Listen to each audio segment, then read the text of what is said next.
Thank you very much. Thank you very, very much. Wow. And thank you, Dana. Thank you, Kid Rock, sometimes referred to as Bob. And thank you, Lee, right from the beginning. Thank you very much. What a talent. What a beautiful, beautiful song. Thank you. Friends, delegates, and fellow citizens, I stand before you this evening with a message of confidence, strength, and hope. 4 months from now, we will have an incredible victory, and we will begin the 4 greatest years in the history of our country. Together, we will launch a new era of safety, prosperity, and freedom for citizens of every race, religion, color, and creed. The discord and division in our society must be healed. We must heal it quickly.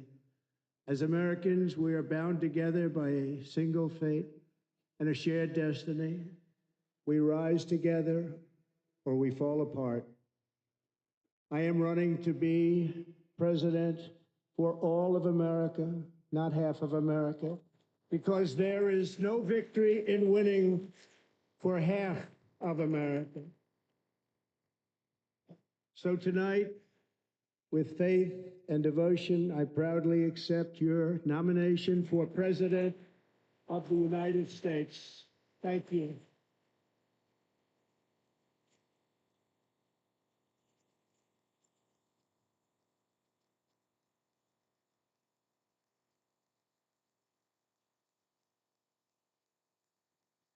Thank you.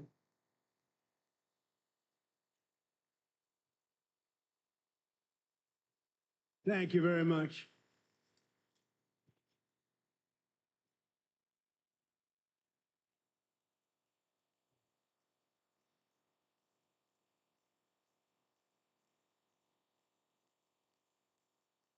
Thank you very much. And we will do it right. We're going to do it right. Let me begin this evening by expressing my gratitude to the American people for your outpouring of love and support following the assassination attempt at my rally on Saturday.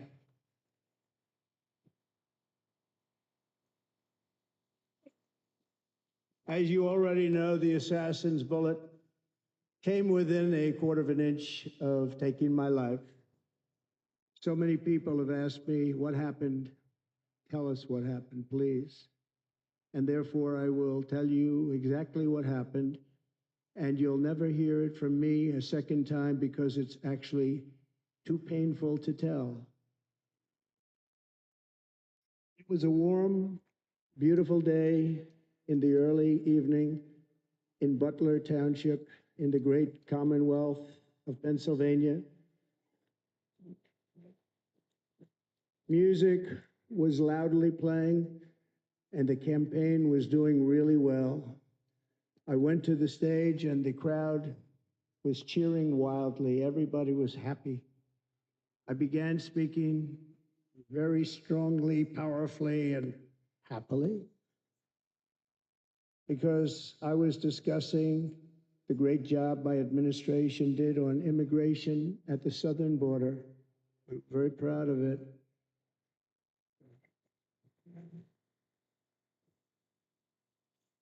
Behind me and to the right was a large screen that was displaying a chart of border crossings under my leadership. The numbers were absolutely amazing. In order to see the chart, I started to, like this, turn to my right and was ready to begin a little bit further turn, which I'm very lucky I didn't do, when I heard a loud whizzing sound and felt something hit me really, really hard on my right ear. I said to myself, wow, what was that? It can only be a bullet. and moved my right hand to my ear, brought it down. My hand was covered with blood, just absolutely blood all over the place. I immediately knew it was very serious, that we were under attack, and in one movement proceeded to drop to the ground. Bullets were continuing to fly as very brave Secret Service agents rushed to the stage, and they really did. They rushed to the stage.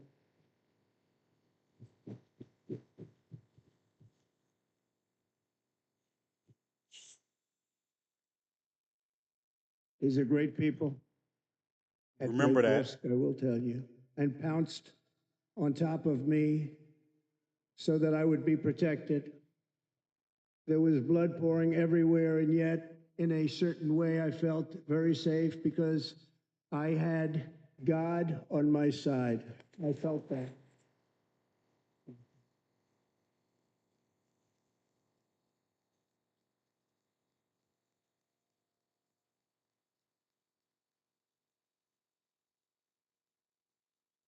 The amazing thing is that prior to the shot, if I had not moved my head at that very last instant, the assassin's bullet would have perfectly hit its mark, and I would not be here tonight. We would not be together. The most incredible aspect of what took place on that terrible evening in the fading sun was actually seen later. In almost all cases, as you probably know, and when even a single bullet is fired, just a single bullet, and we had many bullets that were being fired, crowds run for the exits or stampede, but not in this case. It's very unusual.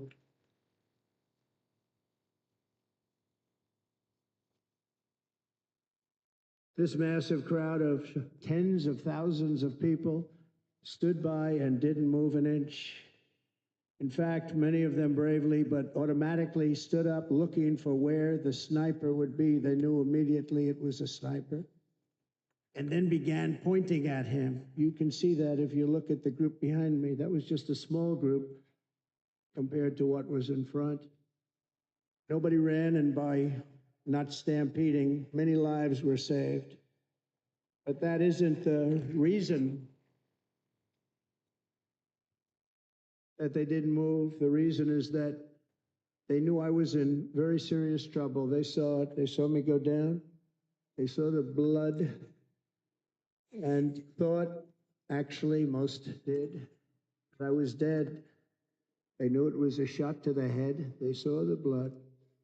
And there's an interesting statistic. The ears are the bloodiest part. If something happens with the ears, they bleed more than any other part of the body. Whatever reason, the doctors told me that, and I said, why is there so much blood? He said, it's the ears. They bleed more. So we learned something, but they just, this beautiful crowd, they didn't want to leave me. They knew I was in trouble. They didn't want to leave me. And you can see that love written all over their faces. Incredible people. They're incredible people. Bullets were flying over us, yet I felt serene. But now the Secret Service agents were putting themselves in peril. They were in very dangerous territory. Bullets were flying right over them, missing them by a very small amount of inches. And then it all stopped. Our Secret Service sniper, from a much greater distance and with only one bullet used, took the assassin's life, took him out.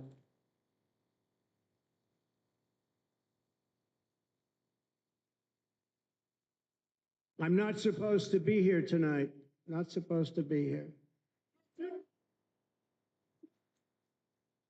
Hmm.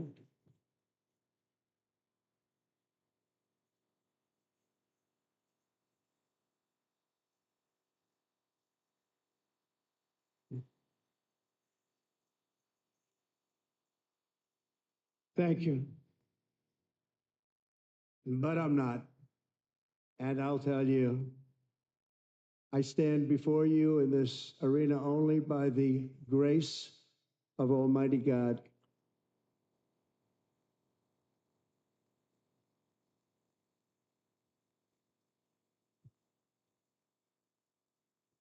In watching the reports over the last few days, many people say it was a providential moment.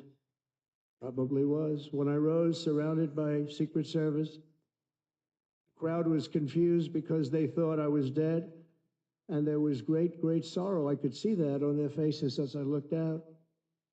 They didn't know I was looking out. They thought it was over. If I could see it, I wanted to do something to let them know I was okay. I raised my right arm, looked at the thousands and thousands of people that were breathlessly waiting, and started shouting, "Fight, fight, fight."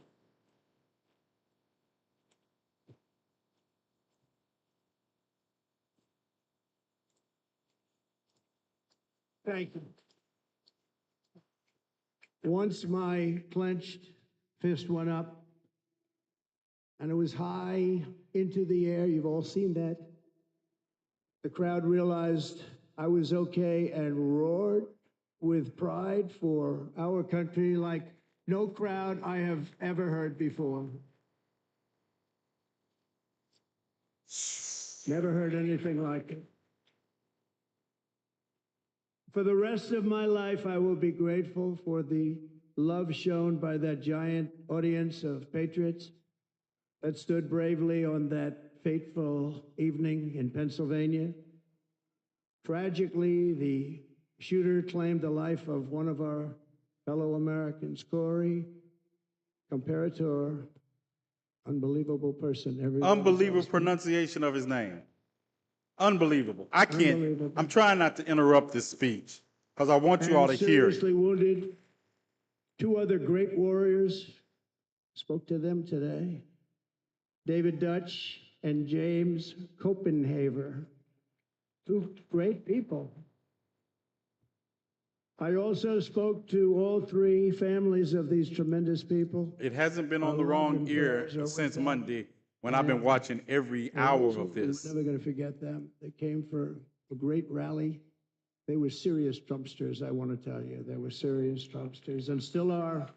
But Corey, unfortunately, I'll address that I have after to use this. the past tense. He was incredible. He was a highly respected former fire chief, respected by everybody.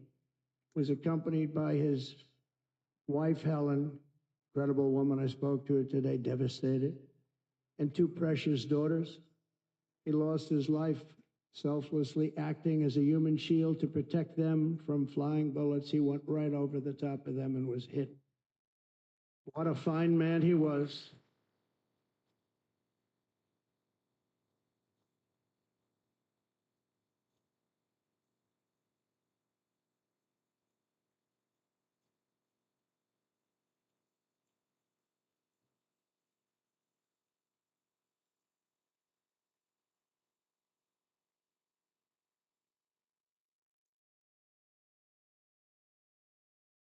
In case you doesn't know, he's going to walk over and kiss the statue.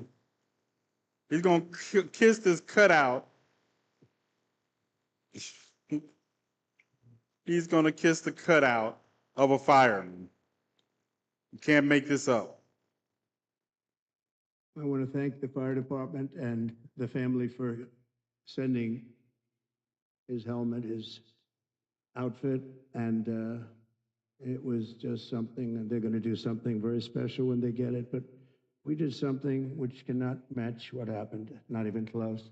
But I am very proud to say that over the past few days, we've raised $6.3 million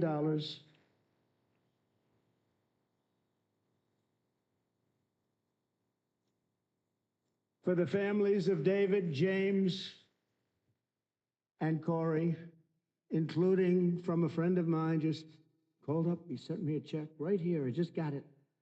$1 million from Dan Newland. Thank you, Dan.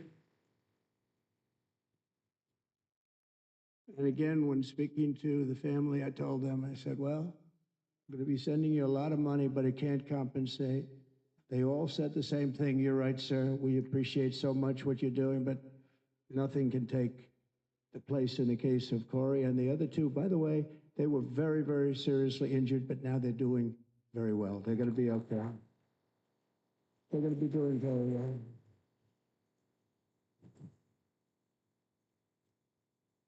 They're warriors. So now I ask that we observe a moment of silence in honor of our friend Corey. Corey, because I can't pronounce your last name again.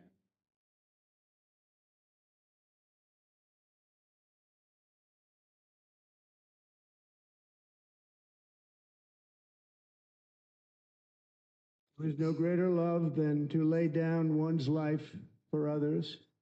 This is the spirit that forged America in her darkest hours, and this is the love that will lead America back to the summit of human achievement and greatness. This is what we need. Despite such a heinous attack, we unite this evening more determined than ever. I am more determined than ever, and so are you. So is everybody in this room.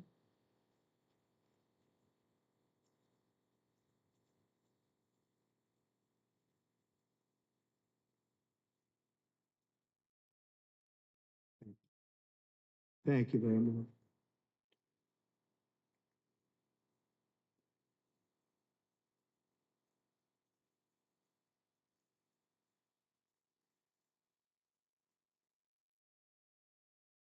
Our resolve is unbroken and our purpose is unchanged to deliver a government that serves the American people better than ever before.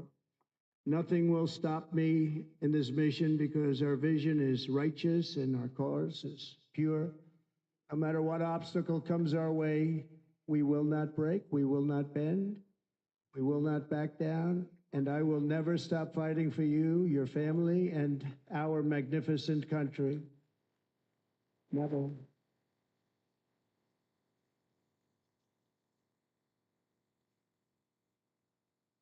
And everything I have to give with all of the energy and fight in my heart and soul, I pledge to our nation tonight. Thank you very much. I pledge that to our nation.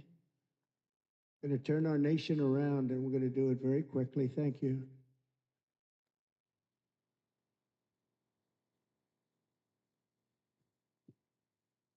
This election should be about the issues facing our country and how to make America successful, safe, free, and great again.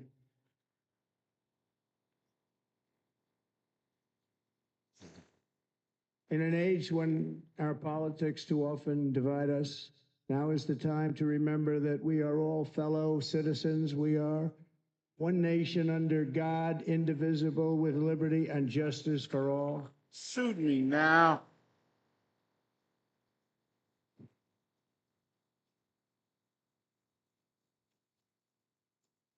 And we must not criminalize dissent or demonize political disagreement, which is what's been happening in our country lately at a level that nobody has ever seen before. In that spirit, the Democrat Party should immediately stop weaponizing the justice system and labeling their political opponent as an enemy of democracy. Especially since that is not true. In fact, I am the one saving democracy for the people of our country.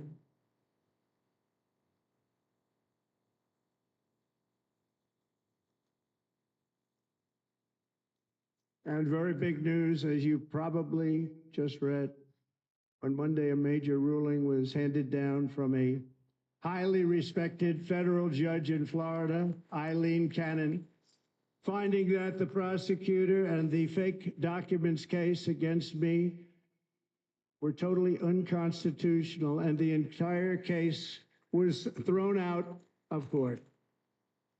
With all of that publicity, thrown out of court. If Democrats want to unify our country, they should drop these partisan witch hunts, which I have been going through for approximately 8 years. And they should do that without delay and allow an election to proceed that is worthy of our people. We're going to win it anyway, but worthy of our people. On this journey, I am deeply honored to be joined by my amazing wife, Melania. Who we haven't seen in 2 years.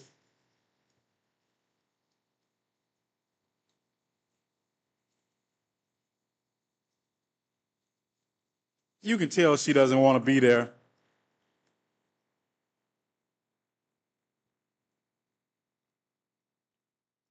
And Melania, thank you very much. You also did something really beautiful, a letter to America calling for national unity, and it really took the Republican Party by surprise. I will tell you, it was beautiful.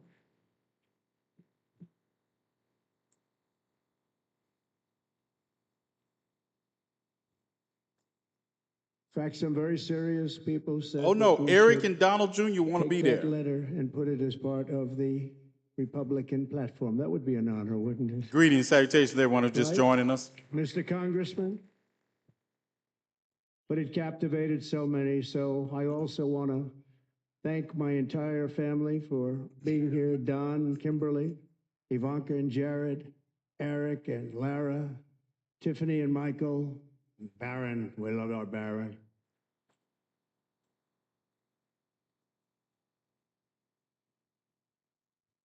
And of course, my 10 wonderful grandchildren. You saw a few of them up there on my lap before.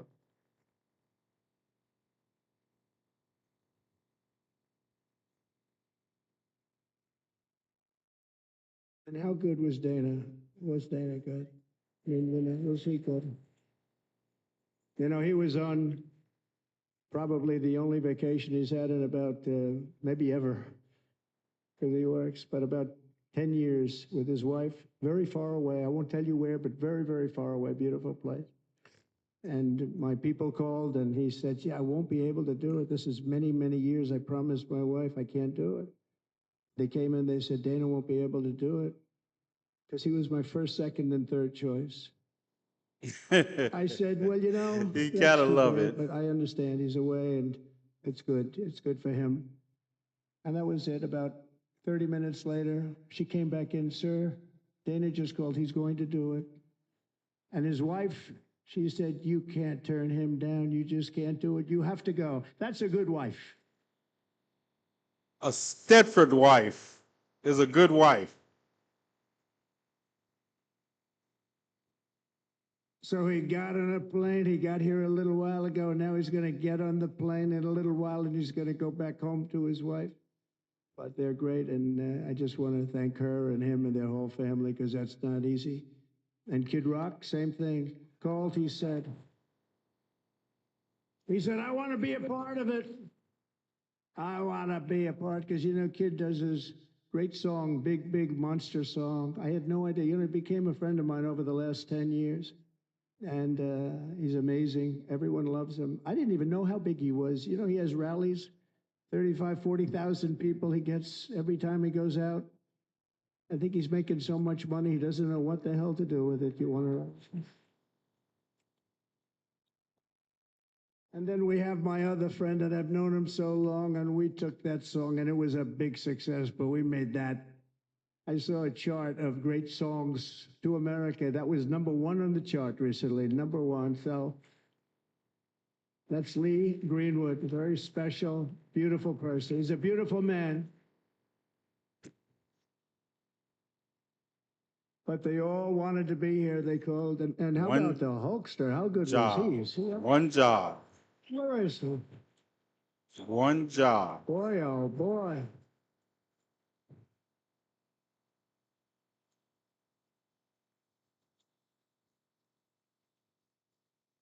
You know, they may call that entertainment. I know about entertainment, but when he used to lift a 350-pound man over his shoulders and then bench press him 2 rows into the audience, I say maybe entertainment, but he is one strong son of a gun. I will tell you, I watched it many times. There aren't a lot of entertainers that can do that, right? You were fantastic. Thank you very much. Followed by Eric. What was that all about? Boy, that was good. I didn't want to really come up here, You but he shouldn't was have. so great, and he's such a good young man. He went through a lot of trouble, and Don last night was incredible. They went through so much trouble. They got subpoenaed more than any people probably in the history of the United States. Every week they get another subpoena from the Democrats, crazy Nancy Pelosi, the whole thing, just boom, boom, boom. Turning down the rhetoric for sure here, right? It, They've got to stop that because they're destroying our country. We have to work on making America great again, not on beating people. And we won. We beat them in all. We beat them on the impeachments. We beat them on indictments. We beat them. But the time that you have to spend, if they would devote that genius to helping our country, we'd have a much stronger and better country.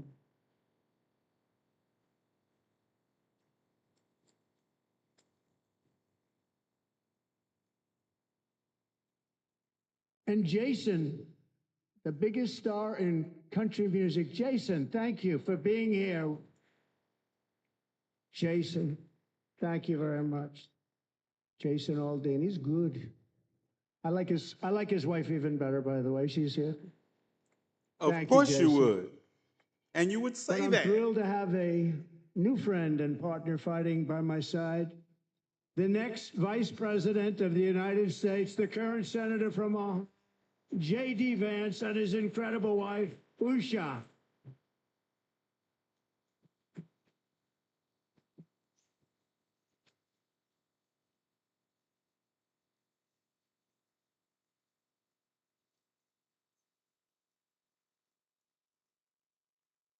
He's going to be a great Vice President. He's going to be great. Be with this country and with this movement, greatest movement in the history of our country. Make America great again. When they criticize it, they say, we're going to try and stop MAGA. I said, MAGA is making America great again. What are you going to stop? There's nothing to stop. Then they say, oh, that's right. It's very tough to fight it. And all of the people that did try and fight it have failed. But he's going to be with us for a long time, and it was an honor to select him. Great student at Yale. His wife was a great student at Yale. They met at Yale. These are two smart people. So, JD, you're going to be doing this for a long time. Enjoy the ride.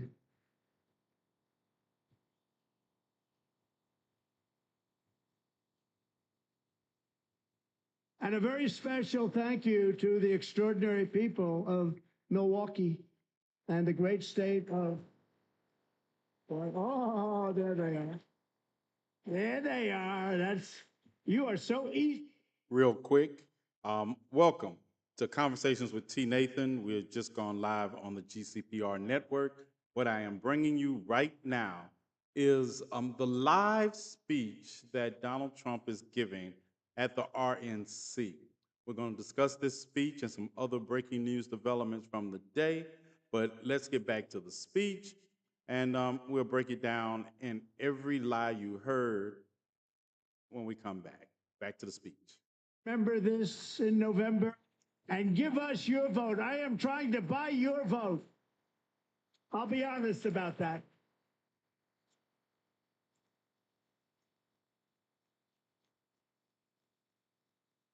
And I promise we will make Wisconsin great again. We're going to make it.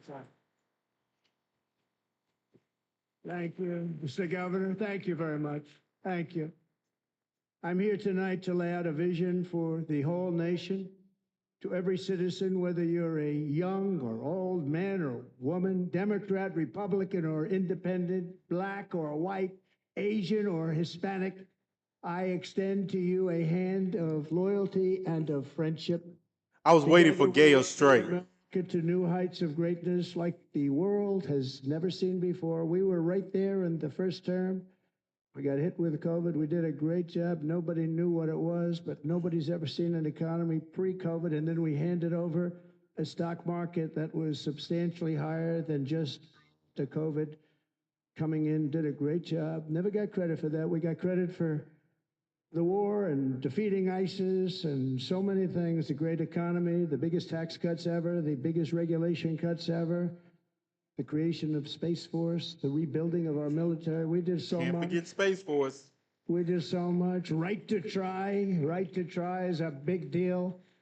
We got right to try. They were trying to get that for 52 years. Somebody's terminally ill, and hopefully there's nobody in this audience, but it does happen a lot. They're terminally ill and they can't use our new space age drugs and other things that we are way ahead. We have the greatest doctors in the world, the greatest laboratories in the world, and you can't do it. They've been trying to get that approved for 52 years. Wasn't that easy? The insurance companies didn't want to do it. They didn't want the risk. The labs didn't want to do it because if it didn't work, people are pretty far down the line toward death.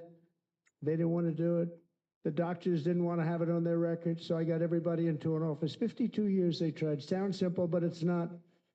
And I got them to agree that somebody that needs it will, instead of going to Asia or Europe or someplace, if you have no money, going home and dying, just die.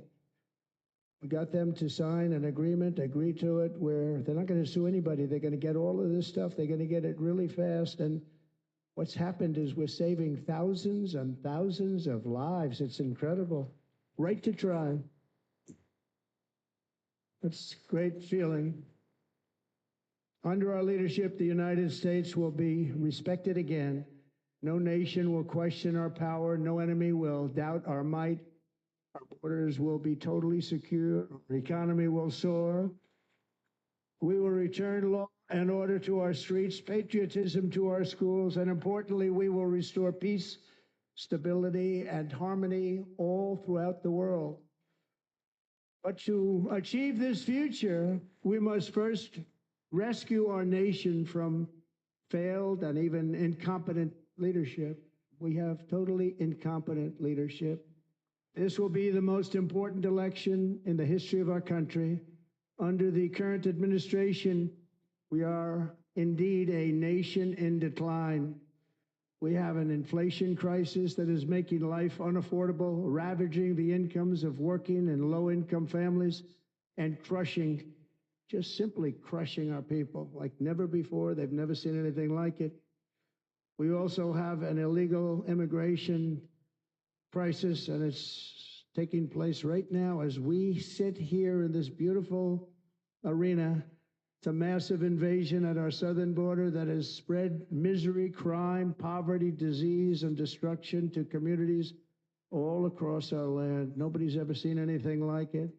Then there's an international crisis, the likes of which the world has seldom been part of. Nobody can believe what's happening. War is now raging in Europe and the Middle East. A growing specter of conflict hangs over Taiwan, Korea, the Philippines, and all of Asia. And our planet is teetering on the edge of World War III. And this will be a war like no other war because of weaponry. The weapons are no longer army tanks going back and forth shooting at each other. These weapons are obliteration. It's time for a change. This administration can't come close to solving the problems. We're dealing with very tough, very fierce people. They're fierce people. And we don't have fierce people. We have people that are a lot less than fierce, except when it comes to cheating on elections and a couple of other things. Then they're fierce. Then they're fierce. So tonight, I make this pledge to the great people of America.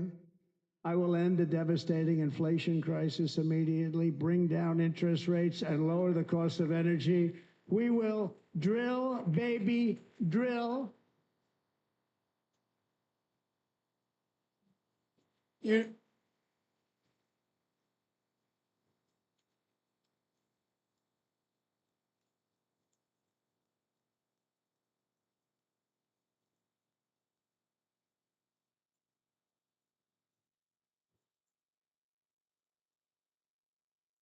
Can you believe what they're doing?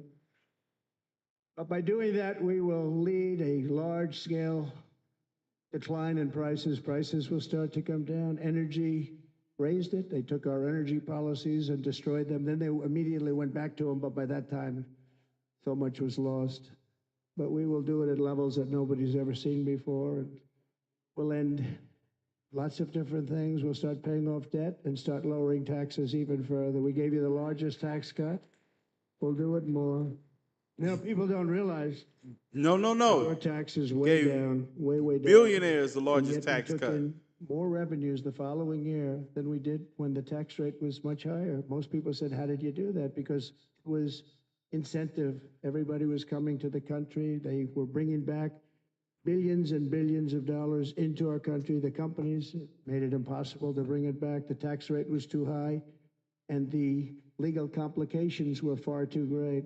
I changed both of them, and hundreds of billions of dollars by Apple and so many other companies was brought back into our nation, and we had an economy the likes of which no nation had ever seen. China, we were beating them at levels that were incredible. Does he know who And FDR was? they know it. We'll do it again, but we'll do it even better. I will end the illegal immigration crisis by closing our border and finishing the wall, most of which I've already built.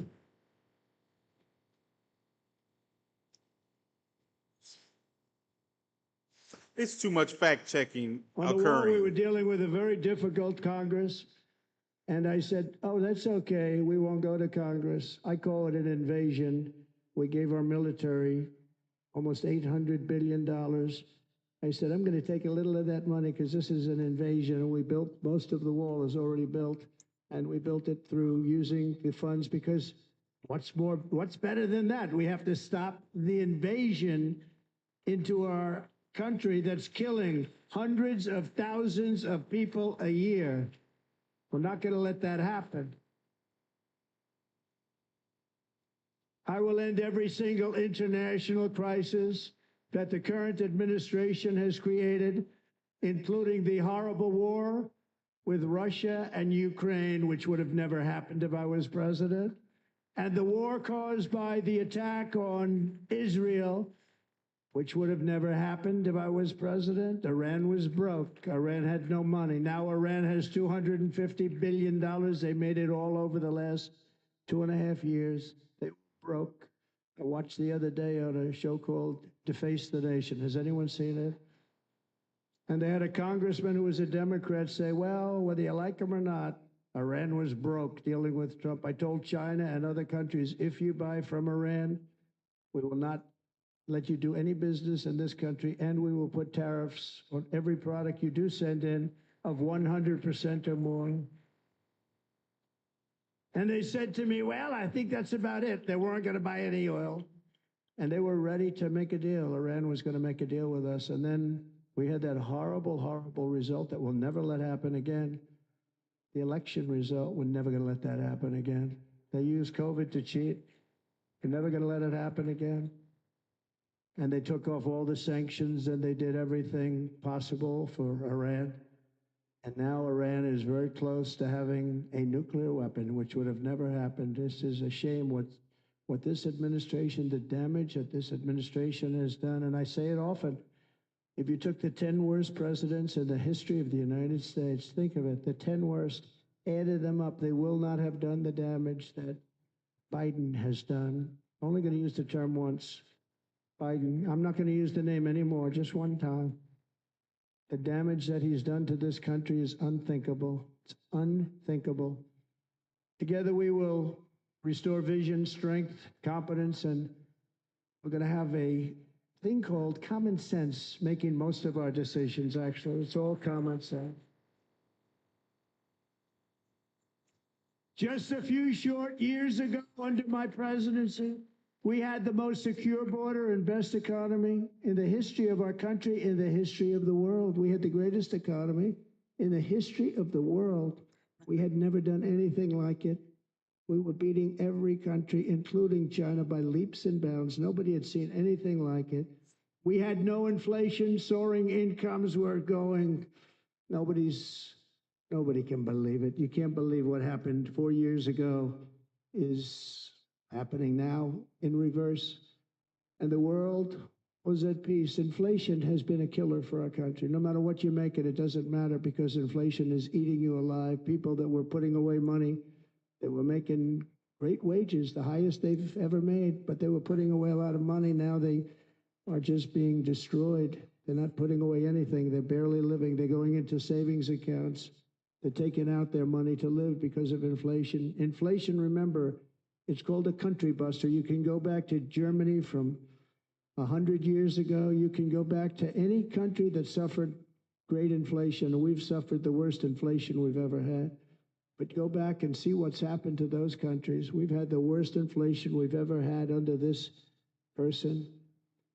But in less than 4 years, I'm kind of sure that was have Jimmy turned Carter's incredible administration. success into unparalleled tragedy and failure. It's been a tremendous failure. Today, our cities are flooded with illegal aliens. Americans are being squeezed out of the labor force and their jobs are taken. By the way, you know who's taking the jobs that are created? 107% of those jobs are taken by illegal aliens. And you know who's being hurt the most by millions of people pouring into our country? The black population and the Hispanic population, because they're taking the jobs from our black population, our Hispanic population, and they're also taking them from unions. The unions are suffering because of it. Thank you. Thank you. I like you too. Thank you very much. Inflation has wiped out the life savings of our citizens and forced the middle class into a state of depression and despair. That's what it is. It's despair and depression. We cannot and will not let this continue. Less than 4 years ago, we were a great nation, and we will soon be a great nation again. We're going to be a great nation again. You can't make this up. Thank you. You can't make this up. Leadership, every disaster we are now enduring will be fixed, and it will be fixed very, very quickly. So tonight, whether you've supported me in the past or not, I hope you will support me in the future, because I will bring back the American dream. That's what we're going to do. You don't even hear about the American dream anymore. Yeah, because it was a nightmare built on the backs. I am asking you to be excited about the future of our country. Be excited. Be excited.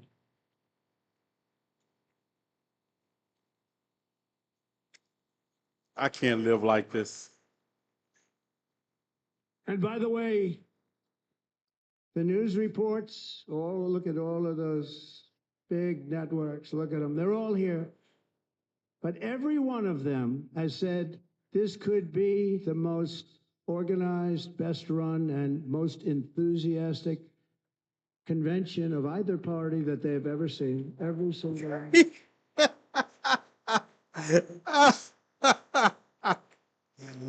And it's true. It's true. And there's love in the room. There's great love in the room.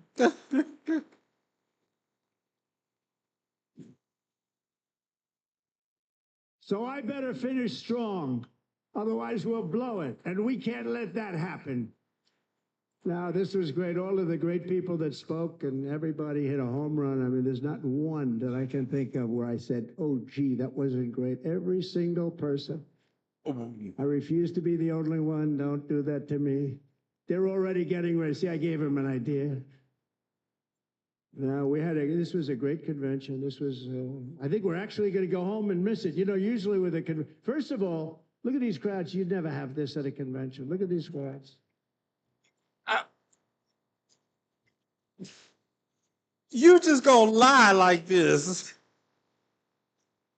Love, it's about love. This week, the entire Republican Party has formally adopted an agenda for America's renewal, and you saw that agenda, and it's very short compared to the long, boring, meaningless agendas of the past, including the Democrats. They write these things that are hundreds of pages long, and they never read them after they're done.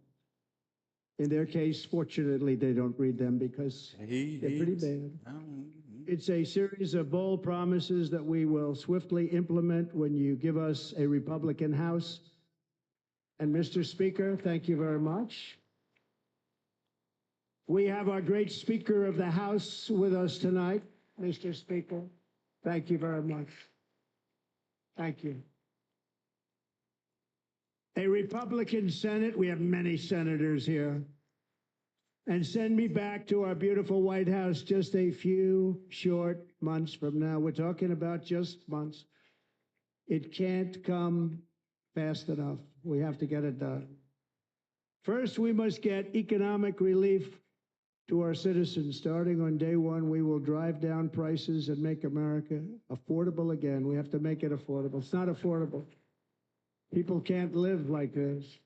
Under this administration, I want y'all to hear this. administration, groceries are up 57%, gasoline is up 60 and 70%, mortgage rates have quadrupled. And the fact is, it doesn't matter what they are because you can't get the money anyway.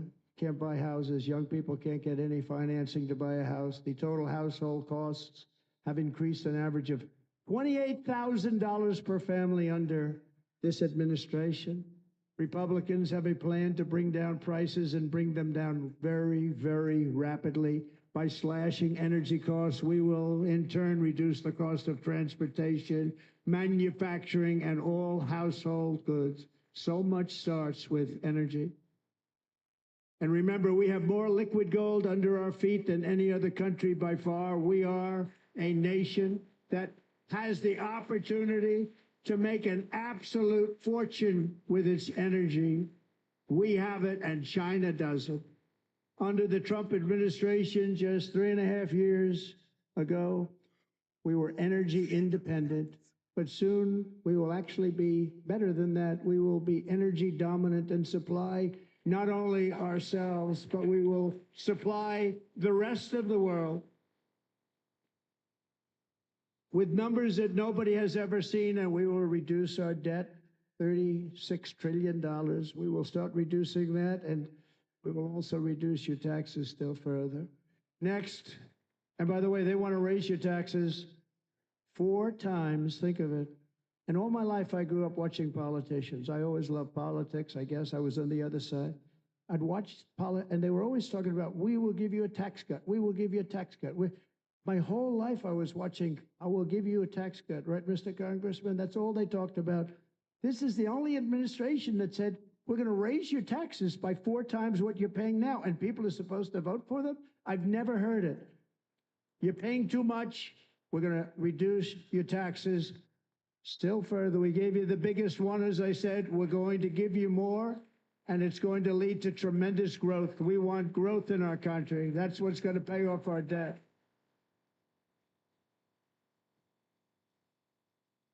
And next, we will end the ridiculous and actually incredible waste of taxpayer dollars that is fueling the inflation crisis. They spent trillions of dollars on things having to do with the Green New Scam. It's a scam.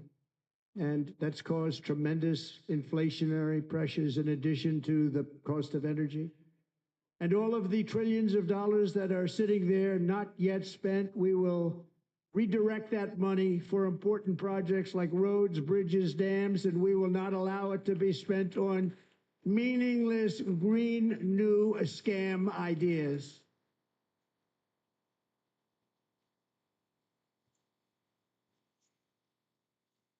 And I will end the electric vehicle mandate on day one.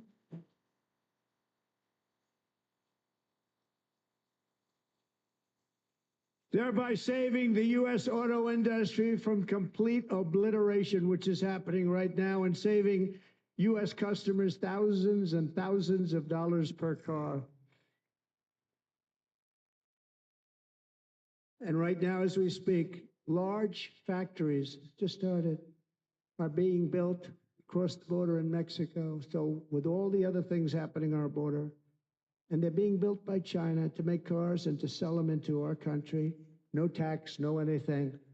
The United Auto Workers ought to be ashamed for allowing this to happen. And the leader of the United Auto Workers should be fired immediately. And every single auto worker, union and non-union, should be voting for Donald Trump, because we're going to bring back car manufacturing, and we're going to bring it back fast. When did it leave? When did car manufacturing leave? They're building some of the largest auto plants anywhere in the world. Think of it, in the world. And we're going to bring it back. We're going to make them. We don't mind that happening, but those plants are going to be built in the United States, and our people are going to man those plants. Robots are going to man those plants. And if they don't agree with us, we'll put a tariff of approximately 100 to 200% on each car. And I did a they will be video on unsellable terrorists. in the United States. We have long been taken advantage of by other countries. And think of it, oftentimes these other countries are considered so-called allies. They're taking advantage of us for years. We lose jobs, we lose revenue, and they gain everything and wipe out our businesses, wipe out our people. I stopped it for 4 years. I stopped it. And we're really ready to make changes like nobody had seen before. And remember, a USMCA, I got rid of NAFTA, the worst trade deal ever made, and replaced it with USMCA, which is, they say, the best trade deal ever made. Who is Actually, they? probably the best trade deal was the deal I made with China, where they buy $50 billion worth of our product. They were buying nothing.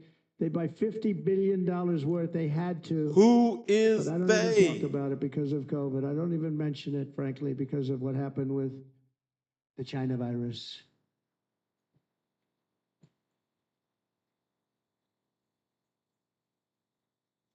We will not let countries come in, take our jobs, and plunder our nation. They come and do that. They plunder our nation. The way they will sell their product in America is to build it in America. Very simple. Build it in America and only in America.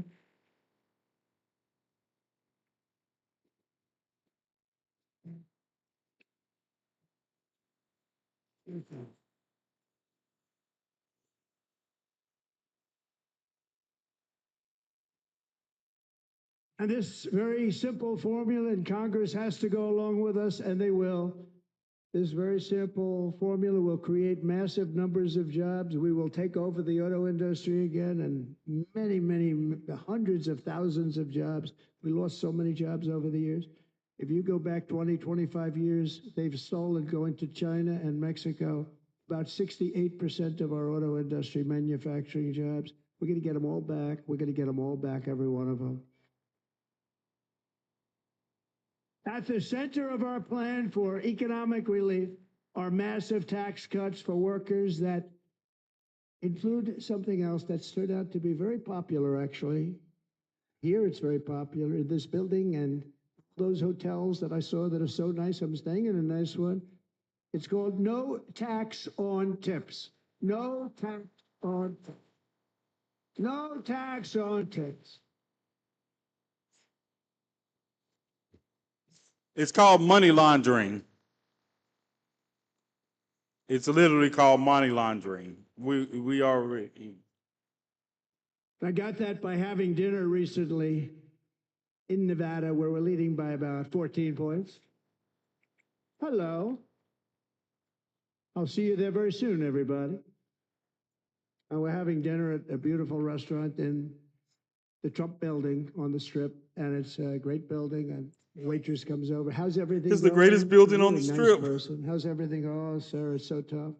The government's after me all the time on tips, tips, tips. I said, well, they give you cash. Would they be able to find them? She said, actually, and I didn't know this. She said, very little cash is given. It's all put right on the check. And they come in and they take so much of our money. It's just ridiculous. And they don't believe anything we say. And they've just hired, as you know, 88,000 agents to go after them even more. And I said, this shows the level of my, most people go out, they hire consultants, they pay them millions of dollars. But I said to her, let me just ask you a question. Would you be happy if you had no tax on tips? She said, what a great idea. I got my information from a very smart waitress. That's better than spending millions of dollars. And everybody loves it.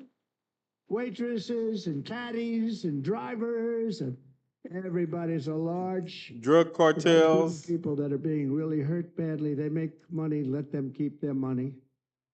I'm going to protect Social Security and Medicare. Democrats are going to destroy Social Security and Medicare because all of these people, by the millions they're coming in, they're going to be on Social Security and Medicare and other things, and you're not able to afford it. They are destroying your Social Security and your Medicare.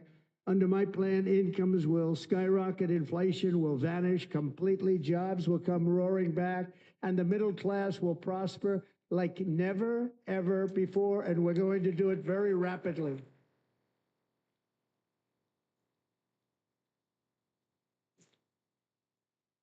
But no hope or dream we have for America can succeed unless we stop the illegal immigrant invasion, the worst that's ever been seen anywhere in the world. There's never been an invasion like this anywhere. Third world countries would fight with sticks and stones not to let this happen. The invasion at our southern border, we will stop it, and we will stop it quickly. You heard Tom Homan yesterday. Tom Homan, put him in charge and just sit back and watch. Brandon Judd, for Border Patrol, he's incredible. These guys, they really, their job is a lot easier if they don't have to do anything, but they want to. They're patriots. Brandon Judd, Border Patrol, ICE. ICE goes out. You have to see what ICE does with MS-13. You have these are probably the worst gang, and ICE goes in there. And I know a lot of people in these rows here, and they're very tough people, but they don't want to do this job. They'll go into a pack of MS-13 killers. They're the worst, probably the worst gangs in the world. We have thousands of them. I moved thousands and thousands out in my 4 years. We moved them out, and it was a pleasure. But ICE would go right into a pack of these killers, and you see fists flying, you see everything flying, and then they take them. They put them in a paddy wagon. They take them back, and they get them out of our country. And the other countries weren't accepting them back, and I called up, and I said, tell them that we're not giving them economic aid anymore. And the next day, I got calls from all of these countries that were terminated. Billions of dollars we spend on economic aid to countries You're going to be that dead does us drunk. frankly no good. And the next day, I was called by everybody. I couldn't take all the calls. Sir, what's the problem? I said, you won't take your killers back that you sent in caravans into America. You won't take them back. Well, sir, if you'd like us to, we would give very serious consideration to doing that. And within 24 hours, they were being taken back. For years and years, when I first came in, The lies. they said President Obama tried to get him to go back, and they wouldn't accept him. They'd put planes on the runway so you couldn't leave the plane. They'd close the road so you couldn't take the buses. They'd all have to turn back. As soon as I said no more economic aid of any kind to any country that does that, they called back and they said, sir, it would be our great honor to take MS-13. We love them very much. We love them very much, sir. We'll take them back. At the heart of the Republican platform is our pledge to end this border nightmare and fully restore the sacred and sovereign borders of the United States of America, and we're going to do that on day one.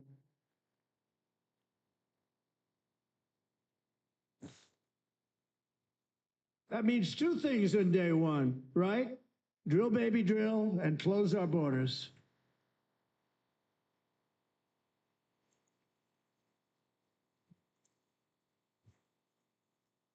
And by the way, and I think everybody as a Republican, as a patriot in this room, and most Democrats, we want people to come into our country, but they have to come into our country legally.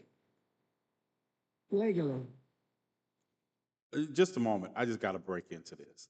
But I would like to know the speech he planned to give instead of this speech. Because all the talk was he planned to give a unifying speech after the events that took place when a registered Republican, 20-year-old from an affluent white community with MAGA signs in his yard attempted to assassinate him. I thought he said he was going to give a unifying speech. And that's why I want to play this speech, right? Because I hear a lot of people talk about politics or talk about an agenda, but they never, how many people alive right now playing this entire speech being given that the Republican platform is based around? And they're talking about other things, but they're not talking about what he is actually talking about, which is much more terrifying than anything they're talking about. This man just basically, there's no unifying the nation in this speech. Like I have said for the last 4 days that I watched the Republican National Convention, it has been about submission, not unity. Nikki Haley, Ron DeSantis, Doug Burgum, every candidate that ran against Donald Trump except Chris Christie. Chris Christie is not here. Chris Christie is still never Trump. J.D. Vance. All these people are supplicating to Donald Trump right now. The Republican agenda does not exist. It is whatever Donald Trump creates it to be. That's why I look at you all and I'll be like, y'all be talking about Project 2025. Donald Trump makes this up as he goes, and they follow him. He has no name a policy Donald Trump put in place of his own during his presidency. You get tired of listening to these people having these pseudo intellectual conversations that are not rooted in the reality that we know. This is who he is. This is his so called unifying speech. This is the speech which is nothing more than every talking point he has ever mentioned in a speech before. Deportation, immigrants are taking black jobs. None of what, this is not about the country. This is about his base. And as long as the Democrats do what they're doing right now, his base is enough to get him elected. His base is enough to get them elected. I can't get people to understand that. While you all are in this echo chamber, and somebody mark this word down, and y'all come back and cuss me out later. Joe Biden is getting ready to withdraw from the race. Joe Biden is going to withdraw from the race soon. And I'm going to tell you, if Joe Biden steps down without anointing Kamala Harris to that position, there's going to be hell to pay. It's going to be hell to pay. But yeah, like I said, let me get back. I'm gonna get back to the speech. We catch them and release them into Mexico. There's a slight difference. And took 93, this is the previous administration, 93 executive actions to throw open our border to the world. The entire world is pouring into our country because of this very foolish administration. The greatest invasion in history is taking place right here in our country. They are coming in from every corner of the earth, not just from South America, but from Africa, Asia, the Middle East. They're coming from everywhere. They're coming at levels that we've never seen before. It is an invasion indeed, and this administration does absolutely nothing to stop them. They're coming from prisons. They're coming from jails. They're coming from mental institutions and insane asylums. You know, the press is always on me because I say this. Has anyone seen Silence of the Lambs? The late, great Hannibal Lecter. He'd love to have you for dinner. That's insane asylums. They're emptying out their insane asylums. And terrorists are coming in at numbers that we've never seen before. Bad things are going to happen. Meanwhile, our crime rate is going up while crime statistics all over the world are going down because they're taking their criminals and they're putting them into our country. What crime rates are he talking about? To like the president of that country very much, but he's been getting great publicity because he's a wonderful shepherd of the country. He says how well the country's doing because their crime rate is down. And he said he's training all of these rough people. They're rough. He's training them. And I've been reading about this for 2 years. I think, oh, that's wonderful. Let's take a look at it. But then I realized he's not training them. He's sending all of his criminals, his drug dealers, his people that are in jails, he's sending them all to the United States. And he's different in that he doesn't say that. He's trying to convince everybody what a wonderful job he does in running the country. Well, he doesn't do a wonderful job. And by the way, if I ran one of the countries, many countries from all over, I would be worse than any of them. I would have had the place totally emptied out already.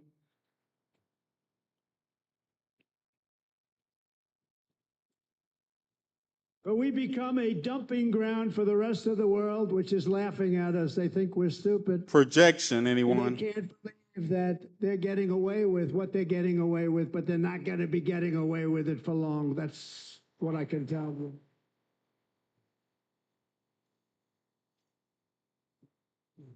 In Venezuela, Caracas, high crime, high crime. Caracas, Venezuela, really a dangerous place, but not anymore. Because in Venezuela, crime is down 72%. In fact, if they would ever win this election, I hate to even say that, we will have our next Republican convention in Venezuela because it will be safe. Our cities, our cities will be so unsafe we we will not be able to have it there. In El Salvador, murders are down by 70%. Why are they down? Now, he would have you convinced that because he's trained Let me tell you something, right? I have a decade memory. My brain has literally never failed in the face of inflowing facts before. Fact checking, I can do off the top of my head. Petra can tell you. We used to have a talk show. Talk show topics come up, things come up. I know these facts off the top of my head. I have the last almost we're approaching hour and 6 minutes of his speech. An hour and 6 minutes into his speech. And I'm sitting here like, is there smoke coming out my ears? Because that's how my brain is processing every lie that he is not just saying once, but repeatedly.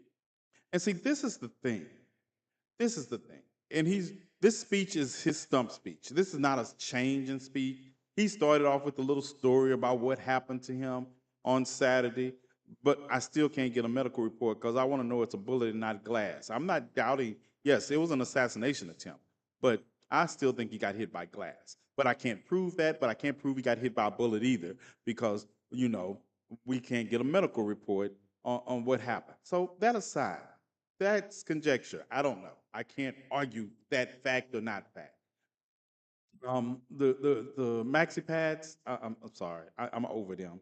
Little definition of cult, but every fact he has mentioned about crime, about immigration, about economics, about strongest economy, of the economy doing everything he has said has literally been a lie. Literally, people. Do you understand? And I don't understand what the Democrats are doing. Because while they're in their little echo chambers arguing about conspiracy theories, they should be tomorrow there should be campaign ads being run with different parts of his speech in fact checking. You wouldn't have to do anything but put a fact. This man does not know how tariffs work. Do you understand that? This man does not. I did a whole video on tariffs because people don't know how they work either. They don't understand that the country that's sending the item into the country doesn't pay the tariff. It's passed on to the people who purchase it. Yeah, it's passed on. And it's usually putting tariffs on food or items like that is responsible for raising food prices. Yeah, you can listen and tell he's just winding in that speech. This speech is not written. It doesn't have to be. Donald Trump does not have to write this speech. And this is what's going to get me though. But I'm gonna hear people talking in their lives about Republicans, and they didn't listen to this speech. And if Olivia can listen to this speech and get migraines, if you're going to talk about politics and you're going to talk about where we are in this country and where we're going, and you're not listening to these conventions, I understand some people work and don't have time. That's one thing. But you also don't get up on live and pretend like you do know what you're talking about. Too many people on social media have no clue what they're talking about. And they're misleading people in a time of danger. People want to pretend like they're revolutionaries. They want to pretend like they understand and they're talking to people. You're not talking to the people. See, I've been telling you all Joe Biden is going to step down or he needs to step down for the longest. And I've been attacked for it because people be like, "Oh, you want Donald Trump to be president?" Joe Biden shouldn't have been on the reelection ticket. No, shouldn't have been there in the first place. I don't know what country were you all watching after the debacle of the withdrawal from Afghanistan? Joe Biden's approval ratings went from 49% before the debacle of the withdrawal to 43% within the first month. Within the first month.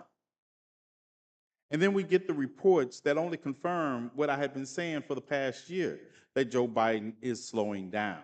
And now we get the reports from staff members that are saying that, yes, we are trying to cover this up. But you all don't want to acknowledge that because you're misogynist racist or have implicit biases. Because why is there such a big stretch to just turn over the reins of power in the election to the vice president of the United States? Because black people are good enough for you all to put in secondary positions to get our vote, but when it comes to leadership, then there's a problem. There's a problem. Because I can't understand, if you all are so committed to voting blue, then you should be committed to voting for Kamala Harris for president. Let's go ahead and say, but you all have waited too late. You have waited too late, not because the process is extremely difficult. It's 1924, not 2000. This is 2024, not 1924. If Kamala Harris was a step into the place, it wasn't like they got to take passenger pigeons and the Pony Express to get it from California to New York. It's going to be known instantly. And then a lot of y'all don't even know how your party works because Joe Biden is still only the presumptive nominee until the August 19th Democratic Convention. So if your convention is where you get your nominee, what do you mean it's too late? What do you mean? You think the people who don't know that Joe Biden is president, don't know that Joe Biden is president, don't know that Kamala Harris is the vice president? You all really think that? You think she doesn't have name recognition as the goddamn vice president of the country? Are you all slow? But you all, what's going to happen? I don't want it to happen. I believe Joe Biden is going to step down, and he's probably going to step down this weekend. He should have stepped down in the middle of the Republican National Convention and took their thunder. If Joe Biden would have stepped down on Tuesday or Wednesday, or he could have stepped down today. If he would have stepped down today, the Republican National Convention wouldn't have ended on the high note it's going to end on. If vice president steps down, she takes his place. It's how things go. Right.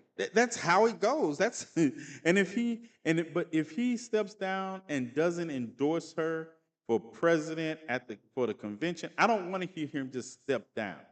I want to hear him step down and say, "I fully support Kamala Harris for president of the United States." That's what. If I don't hear that, if I see a message where he says we're going to a brokered convention and you all have the chance to nominate who you all would like to nominate, whew, you all think I drag people now. You think I drag people. Y'all gonna think when I finish dragging the Democrats, I'm gonna drag them for filth if that happens.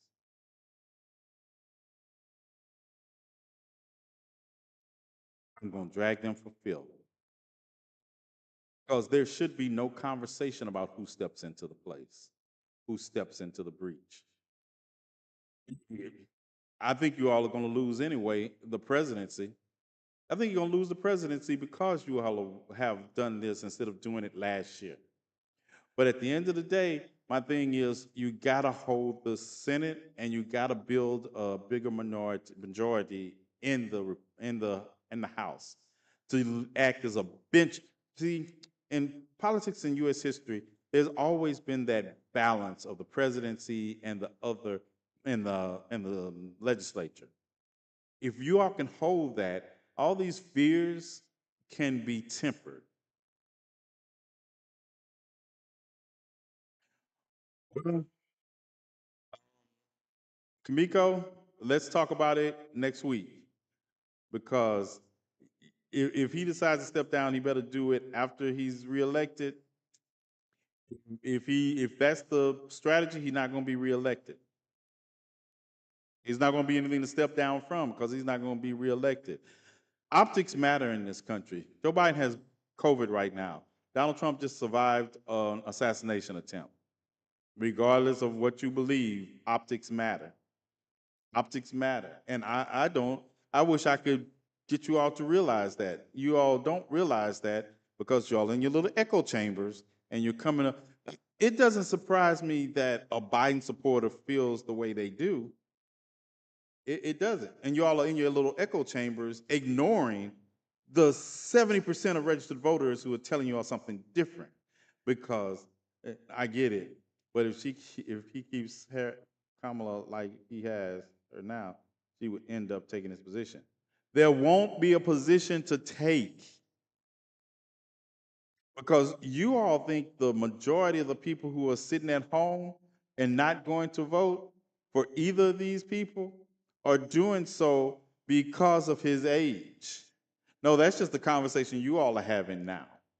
The conversation that was all spring that everybody wants to conveniently forget, except the people that participated in it, still goes back to how he supported Israel. Still, that's part of the conversation that nobody wants to act like is a reason. You all are talking about this and you all's echo chambers. The people that were out there in the spring are, it's like, I'm not talking to you because you're not listening to us anyway. So hell, you all figure it out. But you know what? Some of those people, enough of them, would get off the couch and support your candidate if it was somebody different. Yeah, he would be if it's somebody different. Right, Cam. But see, that's not a conversation people want to have. That's not what they want to acknowledge. They want to live in this echo chamber and believe this is just. You believe his poll numbers are that low just because of the debate. His poll numbers were that low before the debate. Hello?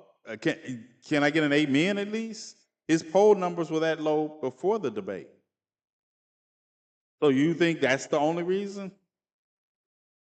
Did you listen to me talk about it started with the withdrawal from Afghanistan? Did you listen to me when I talk about they have been on a downward trajectory ever since? Because Joe Biden is the president of the country. So if anything, the person that is most seen, even and there's some things he's taken the beating for that he can't do anything about. There are. But he is still the face of that beating. And then you add on top of those things. You add on top of those things the things I'm talking about. Like the fact is, the United States produces. Donald Trump was talking about drill, baby, drill. United States is drilling into its oil reserves and also producing megatons of oil, like we've never produced. Period. Fact checking, fact checking Donald Trump is like if he's breathing and he's not talking about himself, he's lying. But you know what the Republican National Convention or the Legion of Doom Convention, as I call it? Because a lot of people, a lot of people are talking, but they didn't watch the convention. They didn't watch him. This is Trump's party. This is not the party. This is not the party of Reagan. This is not the Republicans of old. They can change their name to Trumpicans. This is his party.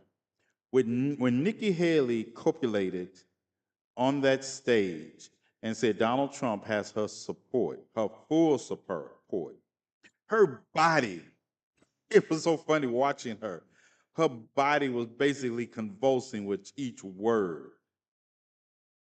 When Ron DeSantis walked on that stage and endorsed him, these are people that have bent the knee to Donald Trump. That's it. And on top of that, You know, on top of Biden's numbers dropping prior to the debate, Biden has had the worst 3 weeks since the debate, and Donald Trump has had the best 3 weeks since the debate. Donald Trump has had his case dismissed when it came to the secret documents that he's in at Mar-a-Lago. She dismissed that case Monday. He has had the Supreme Court rule in his favor in this immunity case, which puts back his sentencing that was supposed to take place earlier this month to September in the 34 count indictment. He has had his case in Georgia come under more scrutiny because they're making motions that part of the evidence they wanted to use against him was secured by official means. And then on top of that, he survives an assassination attempt. What does Joe Biden have? He has had to prove himself in the media and he keeps making missteps in live interviews. I don't know. And now he has COVID and he has not looked any younger. He went to this man went to the NAACP convention and basically said what a black job was after we had been saying there's no such thing as black jobs. But he defined it for us. He let us know what a black job was. This man went on an interview and basically said the reason he can't get in the hood, the projects in the neighborhoods of black people to talk to them. Like we don't watch TV. Like we like the project. The man you said the project. I was flabbergasted. I'm like, yeah, because that's where all black people live in the projects. Yeah, in the projects. You can't make this. You can't. And in spite of all this, and this is a sad. This is what angers me the most, right? That in face of all of this, I am still advocating for what Democrats need to do to win the House, the Senate, and try to win the presidency. And they have the nerve to look at me like I'm the enemy. In spite of the fact that I have adversely personally been affected by Joseph Biden's 94 crime bill, adversely affected. And you all think I'm doing this because I want Donald Trump to be president when I'm fighting with every fiber of my being to not have that happen. When I am burying and swallowing every problem I have with Joe Biden and Kamala Harris, because those are policy differences. See, I have policy differences with those two. I have ideological differences with whether Republicans want to take our country. Did you hear in that speech when Donald Trump was talking about black and white and Asian? He said everything except gay and straight. Did you hear that? He said everything except gay and straight. He talks about the softening of a stance that Donald Trump Jr. tests. See, that's what I say. Taking this in its collective to watch, listen to Donald Trump make this speech, and it's not a unifying speech. It's not a conciliatory speech. It's not even in accordance with some of the religious vibes of survival that other speech writers or speech givers were putting out there. Like this is some. Before this, except for 2 points, this point and his speech and Don Jr.'s speech, this was basically like a Southern Baptist revival. That's what it was. It was like kumbaya and all that, even though most of the stuff they were still saying was still lies, but it had that feel of a religious experience. And him and his son proved to you all, just in case y'all forgot, we're just trying to unite the Republican Party. This is not about unifying the country. They still won't mention the fact that the person that tried to assassinate him was a registered Republican, probably with MAGA signs in his yard.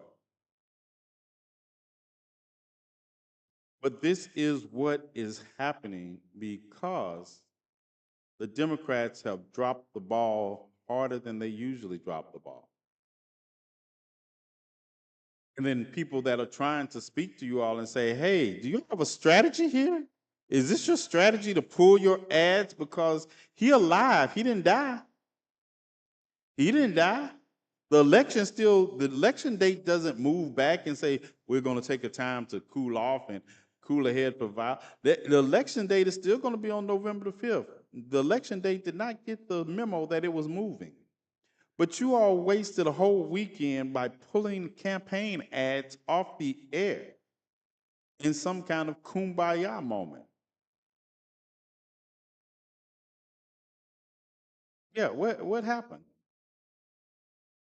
JD Vance, his ads write themselves. And I heard a woman talking about, well, I can't believe the media is doing this and the media is not doing that. The media companies don't work for you all. They just report the news as they see it. It is not CNN's job to structure a campaign ad for the Democratic Party.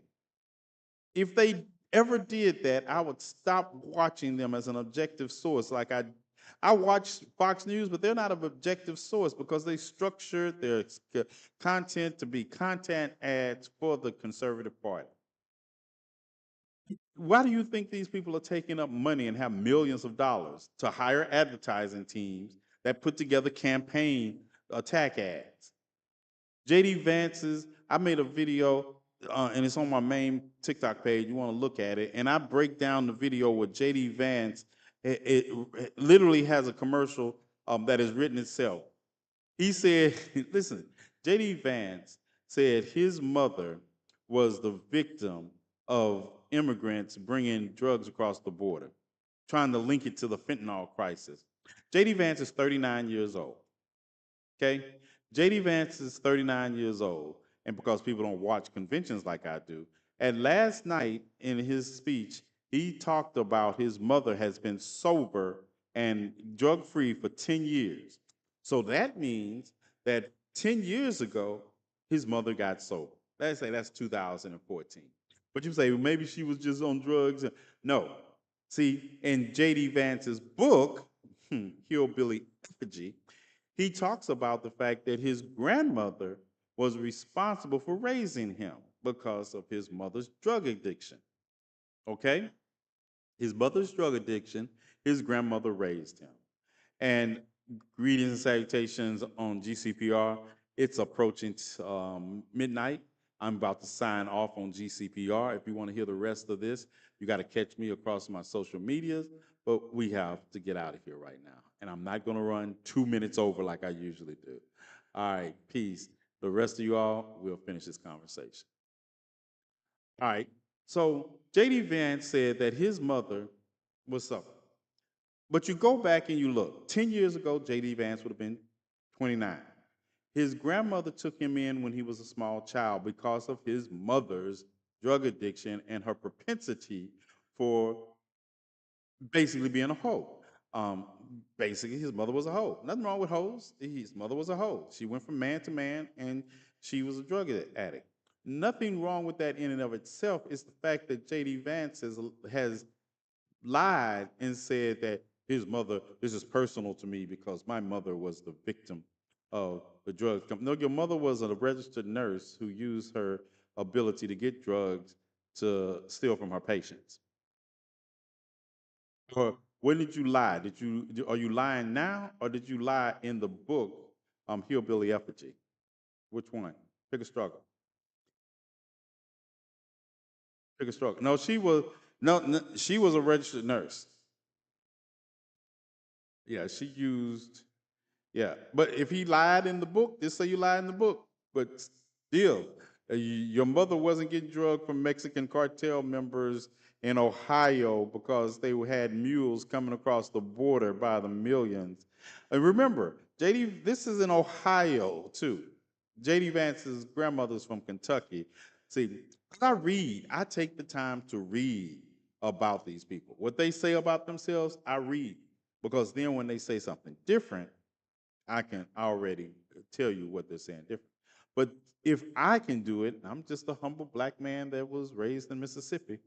If I can do it, why can't your high-powered advertising teams do it? Because you all are in your kumbaya phase right now, because you all believe that the Republicans are ratcheting it down, or they're no, they're just paying lip service to that, because every night during this Republican convention, they have attacked personal Democrats, they have attacked Democratic ideology, they have not ratcheted down any cause for violence. But I feel like, what's his name? Y'all know, is it Billy Joel? Is it Billy Joel? No, it's not Billy Joel. Which one is Billy Joel? I think it is Billy Joel. Who sings "We Didn't Start This Fire"? We didn't start the fire, but I'll be damned if I sit and burn in it.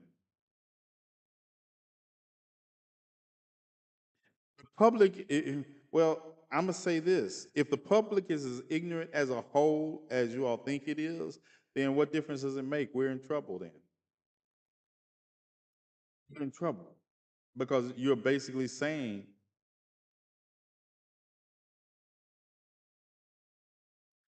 right? I think